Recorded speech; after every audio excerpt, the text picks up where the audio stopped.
প্রিয় দর্শক, বিএনপি কি আসলে এখন মাইনকার চিপায় পড়ে গেছে? তবে কি ক্ষমতার দৌড়ে বিএনপি এখন অনেক দূরে চলে গেছে? জামাতের কৌশলের কাছে কি বিএনপি এখন ধরাশয়ী? এই অবস্থায় তো এখন মনে হচ্ছে।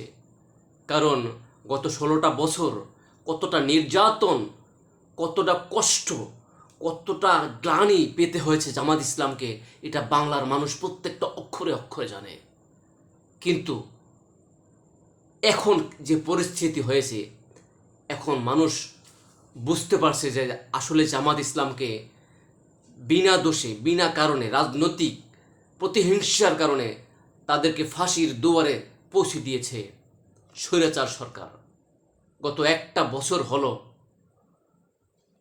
দেশটা পুনরায় স্বাধীন হয়েছে। এই স্বাধীন হওয়ার পরে আসলে কি হলো? বিএনপি সরকার ভেবেছিল যে বিএনপি ভেবেছিল আসলে তারা ক্ষমতায় চলে যাবে। কিন্তু জনগণ এখন আর এত বোকা নয়। বিএনপি ঠিক স্বৈরাচারের মতো একই রূপ আচরণ করছে। সেই ৭১ প্রপাকাণ্ড নিয়ে তাদেরকে রাজনৈতিক প্রতিহিংসার দিকে এগিয়ে নিতে যাচ্ছে। আসলে কি তা হবে? তা হবে না। এর একটা প্রসেস আপনাদের সামনে তুলে ধরছি, অবশ্যই আপনারা জানেন। তারপরও প্রেক্ষিতে ডাকসুর নির্বাচন এবং জাকসুর নির্বাচনে কি অবস্থা, এতটাই ধরাশুরি হয়েছে, ভূমিদশভাবে তারা পরাজয় বরণ করেছে।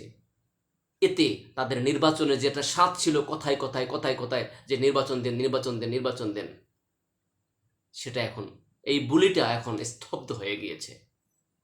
এখন ক্ষমতার দ্বার প্রান্তে না, ক্ষমতা অবশ্যই জামাত যাবে।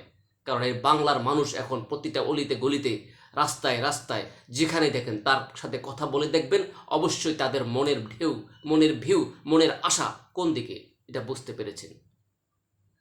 তারপর আমি আবার পুনরায় বললাম, দেখুন ডাকসুতে কি পরিকল্পনাভাবে জামাত শিবিরের যে দায়িত্বশীলরা তারা এগোচ্ছে। এখানে একটা মেয়েকে, জয়া বা এরকম একটা নাম, যে মেয়েটাকে দায়িত্ব দেওয়া হয়েছিল, তাদের পদবি ছিল স্বাধীনতা মুক্তিযুদ্ধ বিষয়ক। সেই মেয়েটা কই পর্দাশীল তো ছিল না, তার মাথা তো কাপড় ছিল না। আমাদের পাশের বাড়ি যে মেয়েগুলো আমাদের বোনেদের মতো, তাদের মতো স্বাভাবিকভাবে চলছিল। কিন্তু তখন তো মানুষ বুঝতে পারছে আসলে এই যে প্রপাকাণ্ড, যে জামাত শিবির যখন ক্ষমতা যাবে মানুষকে বাধ্য করবে বোরকা পড়তে, নেকাব পড়তে, হিজাব পড়তে, না, ইসলাম কখনো বাধ্য করতে না। আপনি যদি নিজের পরিবর্তন নিজে করতে না পারেন, তাহলে ইসলাম কখনো আপনাকে জোর করে কিছু করবে না। সুতরাং এই যে বিষয়টা, এটা বুঝে গেছে। তারপরে দেখেন জাকসুর নির্বাচনে ধরাশয়ীভাবে, ভূমিধসভাবে, এমনভাবে পরাজিত হবে যে নাক কান চুন ধসে যাবে। এই জন্য তারা প্ল্যান করে তারা আগের দূরে সরে চলে গেছে। এখন রাকসুর নির্বাচনে জয়ঙ্কাতের অবস্থা এখন এমনভাবে তারা এগিয়ে যাচ্ছে। আসলে জামাত ইসলাম এখন প্রধান প্রতিপক্ষ দল হচ্ছে বিএনপির, এবং বিএনপির প্রধান প্রতিপক্ষ দল হচ্ছে এখন জামাত ইসলাম। কারণ ধূলিসাৎ হয়ে গেছে আমাদের যে স্বৈরশাসন, যে 16টা বছর যে ছিল ওই রাজনৈতিক দলের, এখন অস্তিত্ব নেই। আর ওদের ভবিষ্যতেও এটা ধুলায় অন্ধকার হয়ে যাবে। রাজনৈতিকভাবে জামাতকে আসলে ঘায়েল করার জন্য একটা ট্রাম্প কার্ড ছিল, ট্রাম্প কার্ড তৈরি করছিল যে কি ৭১ ৭১ ৭১। কিন্তু এই বর্তমান প্রজন্মের কাছে ৭১ আসলে একটা গল্প। সুতরাং ৭১-এর খাবার এখন আর খাবে না। অবশ্যই ৭১ ভালো, বাংলাদেশের মুক্তিযুদ্ধের জন্য, বাংলাদেশ স্বাধীনের জন্য এটা অবশ্যই পয়েন্ট, ভালো একটা পয়েন্ট। কিন্তু প্রপাকাণ্ড দিয়ে একটা রাজনৈতিক আদর্শ ভিত্তিক রাজনৈতিক দলকে এভাবে দেওয়া ঠিক না। দেখুন এই যে পরিস্থিতি, অথচ বিএনপি এই একটা বছরে কি করলো, আর জামাত এই একটা বছরে কি করলো? তারা সামাজিক কাজ করলো, মানুষের দুয়ারে দুয়ারে আদর্শটাকে তুলে ধরলো, হ্যাঁ, এবং বাস্তবিক কথাগুলো তুলে ধরলো। কই, তারা তো কোনো চাঁদাবাজি, ধর্ষণ, মামলা এগুলো কিছু করো না। অথচ বিএনপির অবস্থা কি? তারা,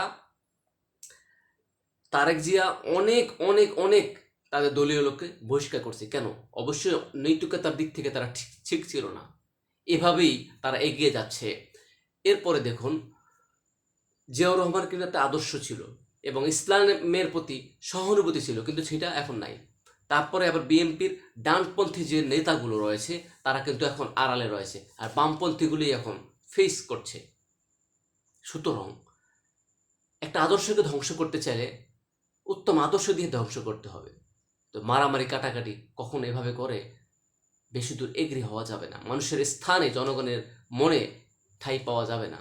বিদেশি কূটনীতিবিদরা এখন জামাতের প্রতি ঝুঁকছে, বুঝে গেছে রাষ্ট্র নির্বাচনে অবশ্যই হবে, চট্টগ্রাম, বরিশাল, খুলনা এগুলো হয়ে যাবে, কারণ এখন জোয়ার এসেছে, গণজোয়ার। আবার দেখেন চরমনায় পীর সাহেব, সে বলল যে বিএনপি এবং আওয়ামী লীগ দুটো একই দল, একই পন্থায়। সুতরাং এই যে রাজনৈতিক একটা প্রসেস তৈরি হয়ে গেছে, এখন মানুষের মধ্যে একটাই, যে ক্ষমতায় যাওয়ার আগেই একটা বছরের বিএনপির যে যে কার্যকলাপগুলো, এগুলো জনমনে টনক নড়েছে, জনমনের মধ্যে একটা ভীতি সৃষ্টি করে দিচ্ছে যে গত 16টা বছর 17টা বছর যে অবস্থায় ছিলাম এখনও কি অবস্থা থাকবো? তাহলে আমাদের শান্তি কোথায়? আমাদের যে অধিকার, সেই অধিকারগুলো আমরা পূর্ণভাবে পাচ্ছি না। তাহলে কে দিতে পারে? অবশ্যই জামাত ইসলাম এটা দিতে পারে, কারণ তাদের রাজনৈতিক ইতিহাসে কখনোই এমন ব্যাড রেকর্ড নেই। এজন্যই তো এখন বিএনপি নির্বাচন যে একটা ফয়দা, একটা আশা করেছিল, সেটা কিন্তু এখন স্থগিত দিয়ে গেছে। এভাবেই এইসব কর্মকাণ্ড কারণে, এই সমস্ত কার্যকরণের কারণেই এখন আপনারা দেখেন আপনাদের সামনে, জাতির সামনে এখন বাস্তব কথাগুলো, বাস্তবতা তুলে ধরছি এবং বাস্তবতা ফুটে উঠেছে। যার কারণে প্রিয় ভিউয়ার্স, আগামীতে জামাত শিবির সরকার গঠন করবে, জামাত ইসলাম সরকার গঠন করবে, ঐক্যভাবে সমস্ত ইসলামিক দল ঐক্য হচ্ছে এখন, এরাই সরকার গঠন করবে। এবং সরকার গঠন করলে এই দেশের স্বাধীনতায় সার্বভৌমত্ব পরিপূর্ণ থাকবে, মানুষের অধিকার বুঝে পাবে।